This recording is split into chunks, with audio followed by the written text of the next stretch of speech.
counsels that are of great good for those who comprehend their meanings and their aims and hold fast to that which is in these counsels.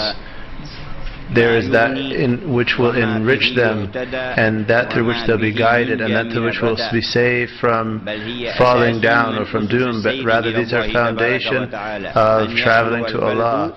This is a foundation that the heart be free of fear for other than Allah or hope in other than Allah, and that is the reality of certitude, and that is a gift from Allah for His elect, from His select from the elect of the believers. Otherwise, most of the people in this world are tried with hoping in other than Allah or fearing other than Allah, and most of their motivation for action and statements is fearing other than Allah and hoping in other than Allah, and their illusion or being deluded into believing that some creature or something in the creation manages things or brings things forward or causes them to go back or benefits or harms, as though it does this independently. Were they to say this explicitly as Muslims, that would be apostasy. They would disbelieve. However, he knows with a faith that's weak that this thing is not independent. However, this person's knowledge of Allah's command is weak and has been shaken. It is not firmly rooted in their hearts or their minds, and this has not been truly firmly grounded. He said, they say decisive nothing happens save with Allah's command. There's no benefit or no harm other than Allah.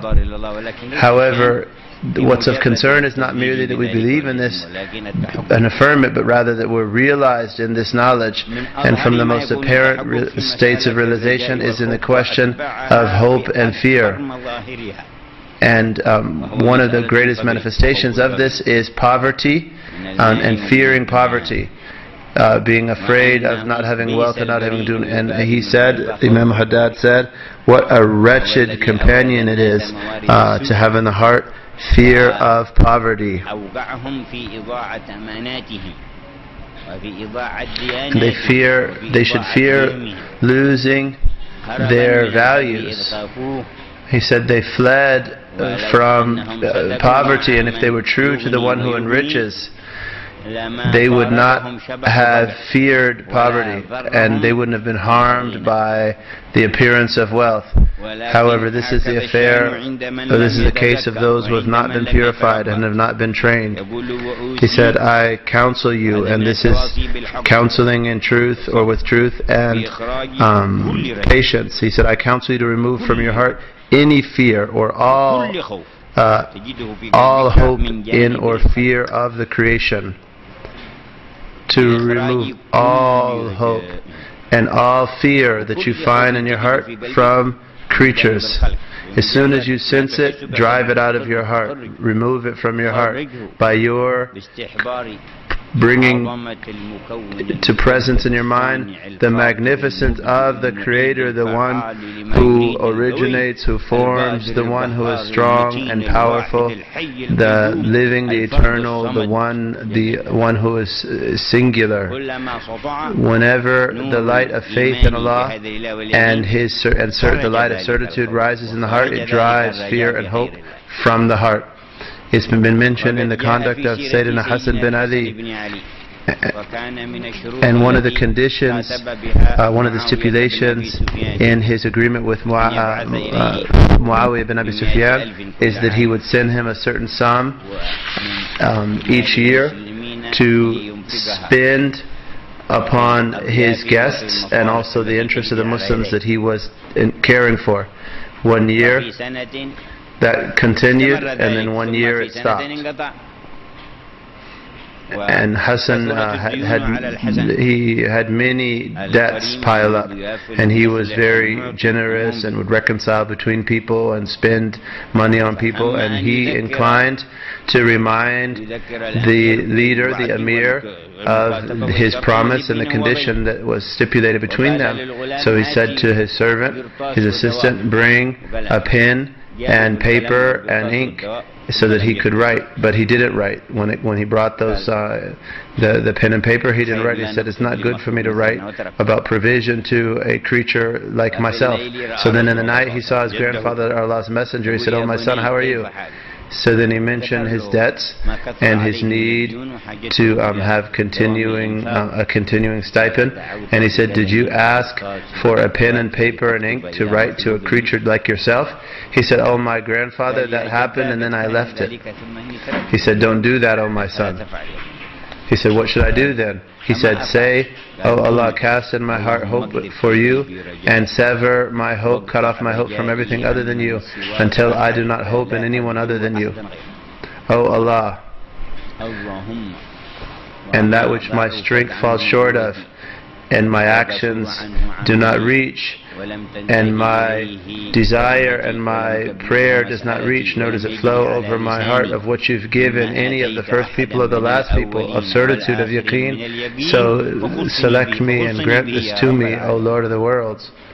So Sayyidina Hassan, he said, I repeatedly asked Allah with this dua for a week, and then the Emir sent 500,000, where previously he had sent 100,000, and he paid off all of his debts and increased the spending on charitable projects that he was doing. And then he saw Allah's messenger, and he said that Allah alleviated my difficulty, and he sent me more. He said, this is how it is, O my son, for those who hope in the Creator and they do not hope from the creation. That's how it is, O my son, from those who hope in the Creator and they do not hope from the creation. So look at his completing the spiritual training of Al-Hasan and his ascending in the high stations of the greatest Siddiqiyah. And he said he saw him in the dream, and he continued to train and teach and instruct this grandson of his in the levels of true certainty, haqq al-yaqeen. And we've seen the pious, we've known our pious in this manner to teach their children and their families and their students and those connected to them to have a hope in Allah and to drive any hope for creatures from their hearts. And they fled from those things that their egos desired out of fear that anything of hope or fear from other than Allah would settle in their heart. So if something comes from a direction that they desire, they refuse it. And many of them inclined in the manner of their livelihood to engage in commerce or agriculture or something that didn't have a specific known wage. He said, the person who, the passage of the day or week or month, they have a specific wage. He said, the hearts will attach to these times and these places or specific people so that they believe that that's the provider. So they fled from that so it wouldn't harm their certitude. And this is again out of fear that this would disrupt or muddle, make murky their certitude. And it's mentioned in the prophetic tradition that Allah refuses to provide for His believing slave except from where He doesn't expect.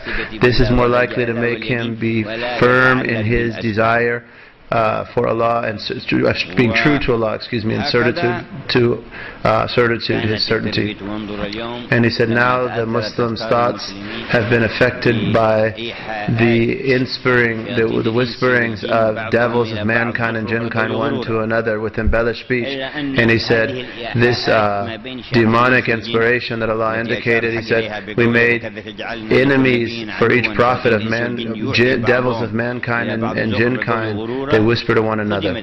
This has been served more and transcribed more and circulated more in our time with various means of communications, and these are the whisperings of devils.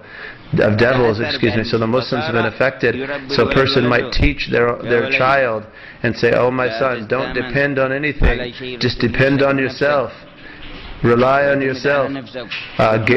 Find a guarantee for your future, and get these degrees and these occupations. Where is Allah in all of this?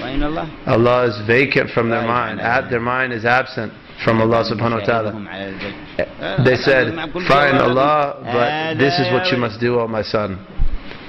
He said the person who hopes in the Creator and doesn't hope in creation, that person is absent. So the Muslims, now they're not affected by Allah's revelation to His Prophet, but by the inspiration of devils of mankind and jinkind. They listen to this and it affects their thinking and it affects their belief. So then, from where they know not, their belief is disrupted. And Allah's revelation to His Prophet ﷺ, some families, this is a family of a pious man who is in constrained monetary circumstances. He was shown in the night that in a certain place there were some silver coins. And they were halal, and you could go get them, and they don't belong to anyone. So he wasn't satisfied with that, and there's nothing wrong with that, him taking that. And his wife kind of had a weaker state, and he spoke to them and told them about his dream, and they said, go get it. He said, no, Allah said your provision is in the heaven and what you've been promised similarly, and if Allah wills, He bring it to us. And they said, you're foolish. Allah only showed you this vision, this dream, so that you could go get it. So then when his wife saw that he wasn't listening, she spoke to the wife of their neighbor. So then the neighbor went, and the neighbor dug up a bag in that place and found in it snakes. And he said, look, they're mocking us with this dream of theirs. So he said, I'm going to throw it on the roof of their house in the night. I'm going to throw this bag full of snakes on their roof. So at night, when they were getting ready to sleep, he threw the bag, and they heard the thump of this bag on their roof. And they said, what is this? Something fell on the roof. And he said, so let's go have a look at what's there. So then he went and he found there was a bag full of gold coins. And he said, look what I said. Allah said, your provision is in the sky, or is in the heavens. You wanted me to dig it up from the earth, and Allah brought it from the sky. And then the news reached the neighbors, or the neighbors, from the neighbors, the news came and they said, we found it as a bag of snakes. And he said, it wasn't your provision. He said, gold coins and snakes and stones and trees, Allah can change them as He likes. So He made it appear to them as snakes. And He cast in their heart to throw it there, because it was provision from Allah that was sent directly to so-and-so, son of so-and-so, and Allah had already apportioned it, so no one else can have it. What's been apportioned for you is with you, and what's for others will not reach you.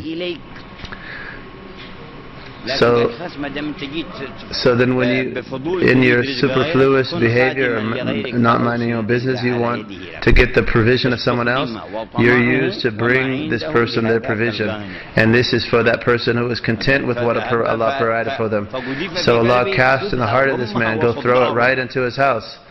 And then Allah made it turn for them into gold coins through which they could benefit. And I have to correct my initially I said silver coins, but he's saying gold coins. And there's no animal save that Allah is taking it by. It's forelock. So Allah makes things move and makes things occur. He said, I counsel you to rid your heart of all hope and all fear that you find from the direction of creation. For verily, there is no one among them that brings forward or causes anything to recede. There's no giver or depriver. There's none among them that's of benefit or harm, independently whatsoever.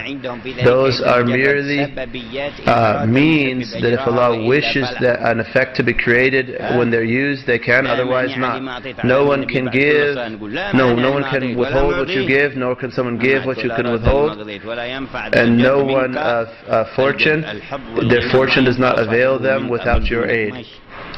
To the extent that you want to give benefit, no one can give benefit except you. You are the one who brings things forward and causes them to recede. La ilaha illa anta. And what's of concern is that this faith we have becomes certitude and taste and experience, so that we're good in our dealings with Ar-Rahman, with Allah.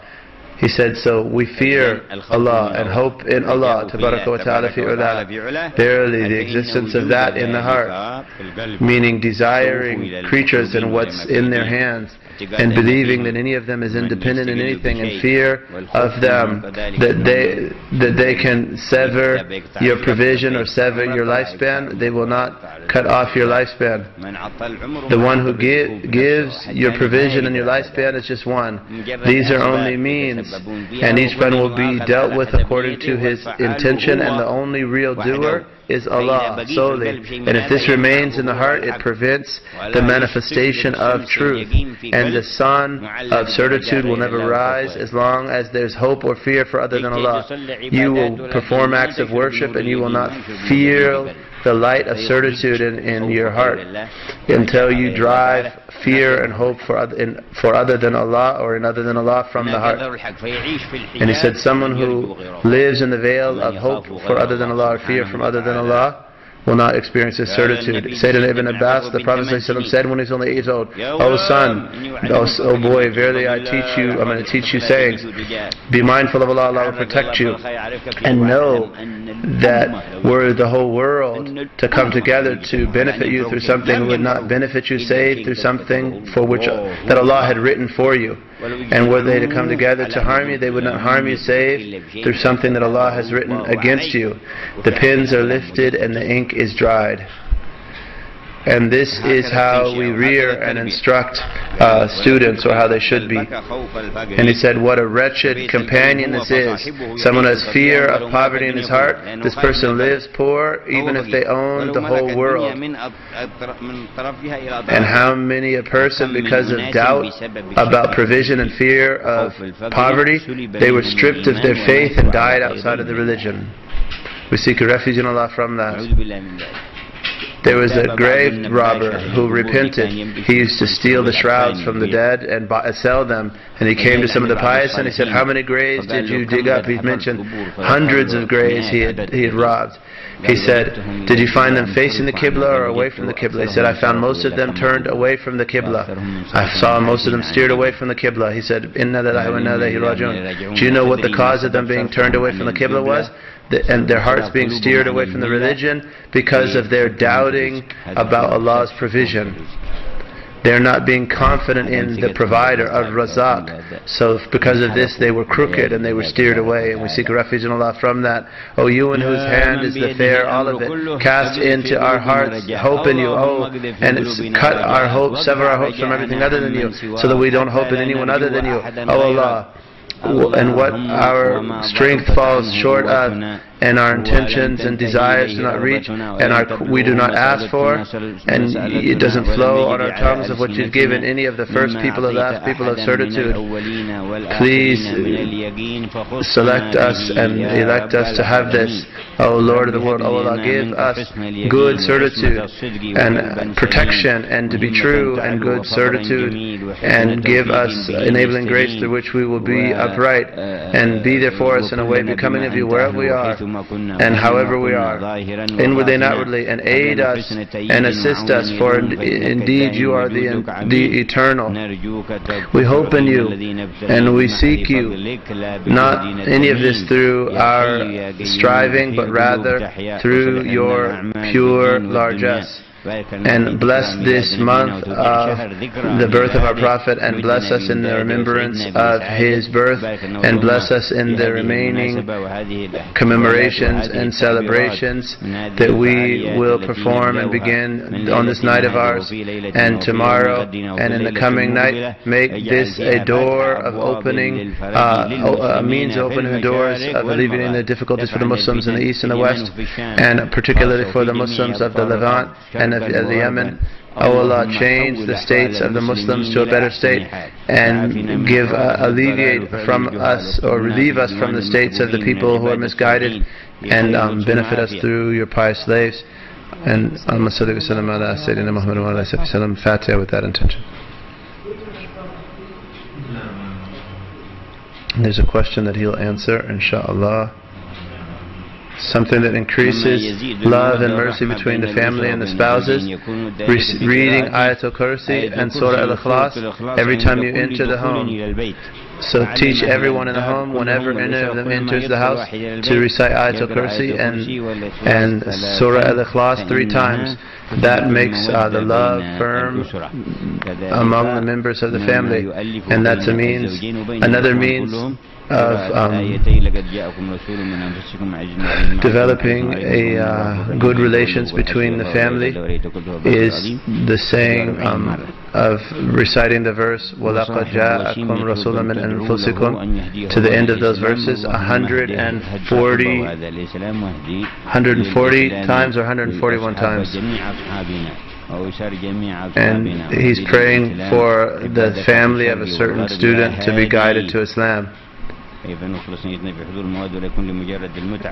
someone asked, how can we commemorate the birth of the Prophet and not merely enjoy it, but sincerely for Allah? I said that we seek Allah's pleasure by veneration of His Prophet and love of Him and mentioning His attributes, and then we direct some of our thinking to trying to act and follow His character and emulate Him and follow His leadership. And we make a resolve during the gatherings of the Mawlid to strengthen our emulation of this characteristic or that. And every Mawlid we should renew this. That is from the means that makes us connect to the spirit of the Mawlid and its celestial objectives. And may Allah give us tawfiq and lutf and afiyah. Alhamdulillah Rabbil Alameen.